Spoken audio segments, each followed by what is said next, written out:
नमस्कार मित्रांनो, V study Marathi या आपल्या यूट्यूब चॅनलवरती आपले पुन्हा एकदा मनपूर्वक हार्दिक स्वागत आहे.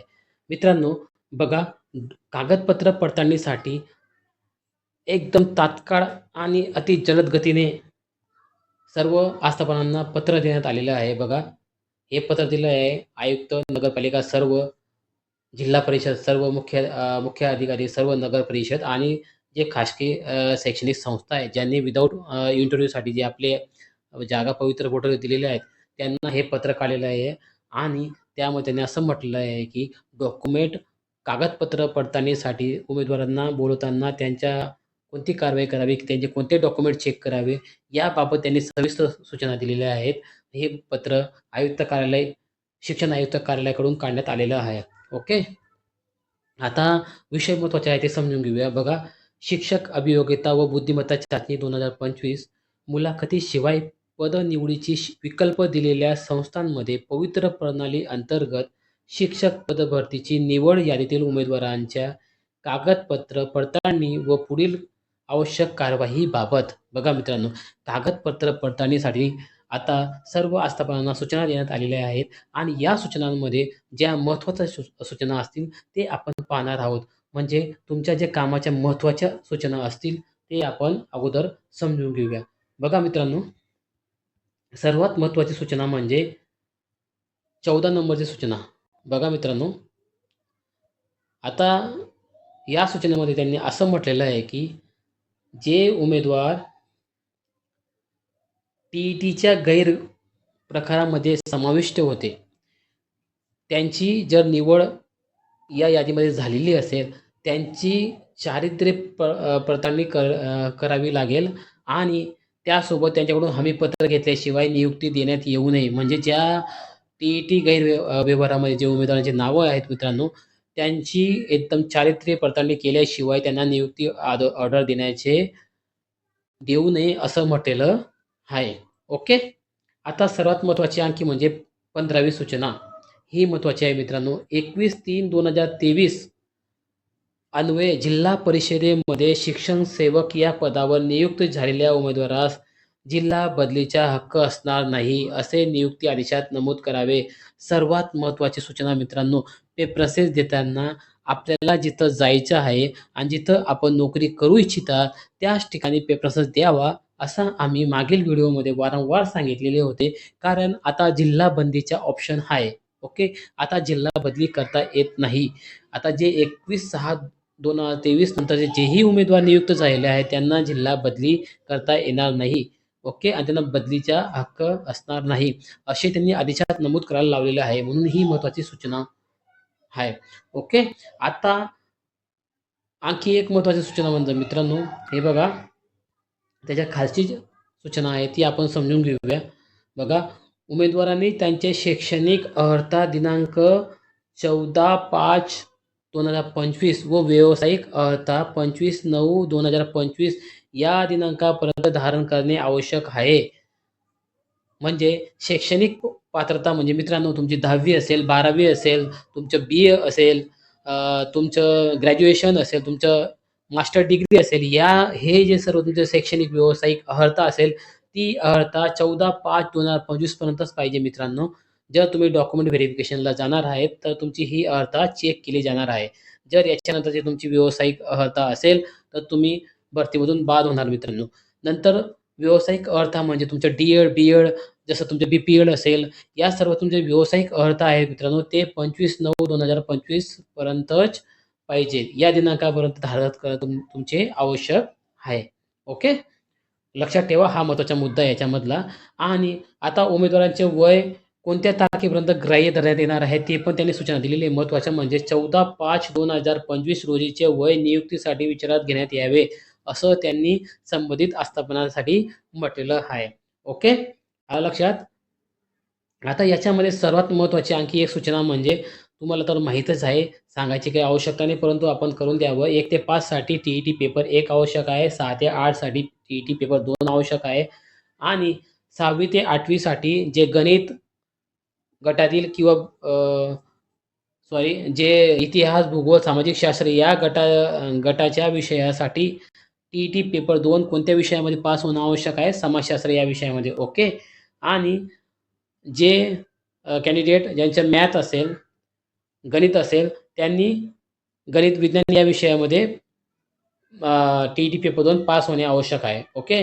आणि जे विद्यार्थ्यांचे भाषा विषय असतील, उदाहरणार्थ कन्नड, हिंदी, इंग्रजी, उर्दू, ते एकतर गणित अथवा समाजशास्त्र दोघांपैकी कोणत्याही विषयात ते पेपर 2 पास असतील तर त्यांचे ते ग्राह्य धरण्यात येणार आहे.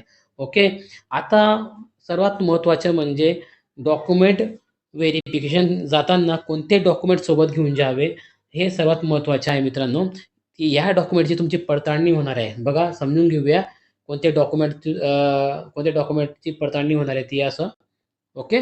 आता बघा, सर्वात अगोदर म्हणजे उमेदवारांचे प्रमाणपत्र माहिती तपासण्यासाठी खालीलप्रमाणे कागदपत्र पडताळणी करावी. म्हणजे हे डॉक्युमेंट तुमच्यासोबत आवश्यक असले पाहिजे मित्रांनो. बघा, उमेदवाराचे पवित्र पोर्टल नोंद केलेले प्रमाणपत्र प्रत.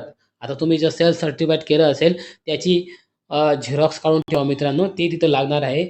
नंतर शालांत परीक्षा गुणपत्रक व गुणपत्रक जन्मतारखेसाठी. ओके.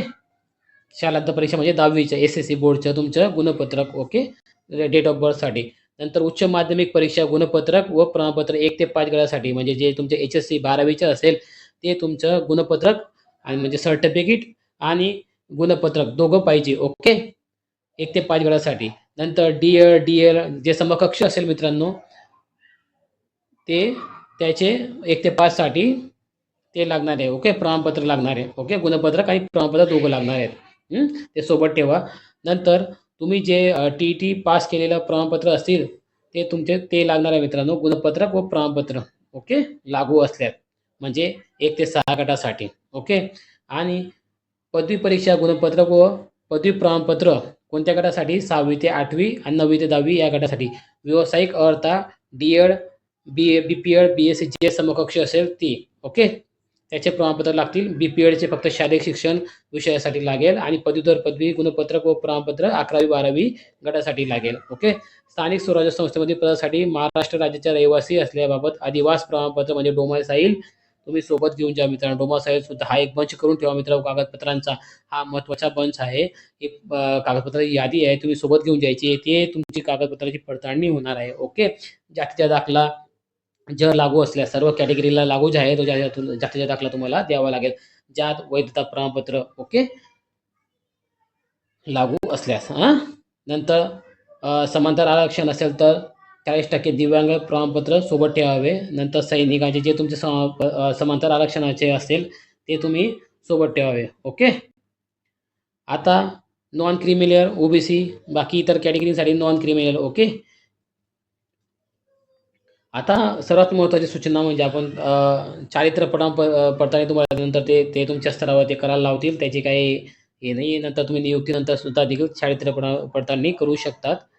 आता आता सर्वात महत्त्वाची सूचना म्हणजे मित्रांनो, पवित्र पोर्टलवरती डॉक्युमेंट व्हेरिफिकेशन कोणत्या तारखेपर्यंत होणार आहेत आणि केव्हा तुम्हाला नियुक्ती आदेश मिळणार आहे, हे सर्वात महत्त्वाची सूचना म्हणजे ही आपली आहे मित्रांनो. शिफारस झालेल्या उमेदवारांना नियुक्तीपूर्व उमेदवारांचे कागदपत्र पडताळणीची कारवाई दिनांक 2/9/2026 ते 5/9/2026 या कालावधीत, तर पात्र असलेल्या उमेदवारांना पदस्थापनेबाबत समुपदेशनाची कारवाई दिनांक 7/9/2026 ते 11/9/2026 या कालावधीत करण्याचे नियोजित आहे. तथापि उमेदवारांची संख्या कमी असल्यास पात्र उमेदवारांना नियुक्ती देण्याची कारवाई दिनांक 5/9/2026 पूर्वीच करण्यात यावी. बघा मित्रांनो, म्हणजे ह्या पुढच्या महिन्यामध्ये तुम्हाला काही 10-15 दिवसामध्ये नियुक्ती आदेश भेटून जाणार आहे मित्रांनो. एवढी फास्ट प्रोसेस होणार आहे मित्रांनो. आता 2 तारखेपासून डॉक्युमेंट पडताळणीसाठी तुम्हाला जावं लागेल 2 ते 5 या कालावधीमध्ये, आणि ज्या आस्थापनांची पदसंख्या कमी असेल त्यांना 5/9/2026 पूर्वीच तुमचे नियुक्ती आदेश भेटून जातील. आणि ज्यांची जर आस्थापनांची संख्या म्हणजे पदांची संख्या मोठी असेल तिथं त्यांचे समुपदेशनाने जे शिबिर होतील ते 7/9/2026 ते 11/9/2026 पर्यंत हे शिबिर चालतील आणि नंतर उमेदवारांना नियुक्ती दिली जातील. म्हणजेच पुढच्या काही 10-15 दिवसांमध्येच मित्रांनो तुम्हाला नियुक्ती आदेश दिले जातील. ओके.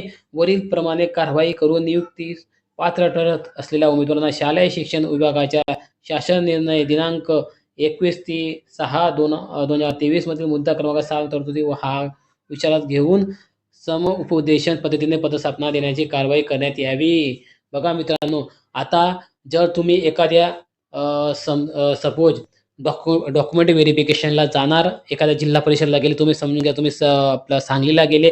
सांगलीला गेल्यानंतर तिथं डॉक्युमेंट व्हेरिफिकेशन तुमचं झालं. नंतर तुम्हाला समुपदेशनासाठी बोलवतील. म्हणजे तुम्हाला एक स्क्रीनच्या जवळ बसवतील. मग तुम्हाला दाखवतील हे आस्थापना, ती आस्थापना. म्हणजे आता त्या जिल्हा परिषदेमध्ये तुम्हाला शाळांची नावं दाखवली जातील. मग तुम्हाला पहिला प्रेफरन्स देतील. कोणतं तुम्हाला जायचं मग तुम्ही सांगणार मला पहिला ह्या गावाचा प्रेफरन्स पाहिजे. मग तुम्ही ज्या लिस्टमध्ये बसत असाल तर तुम्हाला तिथला प्रेफरन्स भेटून जाईल. ओके. आलं लक्षात? अशा पद्धतीने समुपदेशनाची प्रक्रिया पार पडणार आहे मित्रांनो. आणि पुढील काहीच 15 दिवसामध्ये तुम्हाला नियुक्तीपत्र भेटणार आहे. आणि ज्या उमेदवारांची निवड झालेली आणि त्यांना काही 15 दिवसामध्ये नियुक्तीपत्र मिळणार आहे, अशा सर्व उमेदवारांना आमच्या चॅनलकडून भरभरून साऱ्या शुभेच्छा. अशाच प्रकारे नवनवीन अपडेट आणि व्हिडिओ पाहण्यासाठी आपल्या चॅनलला लाईक आणि सबस्क्राईब करायला विसरू नका. चला तर मग भेटूया पुढच्या अशा एका नव्या व्हिडिओमध्ये. तोपर्यंत काळजी घ्या. धन्यवाद.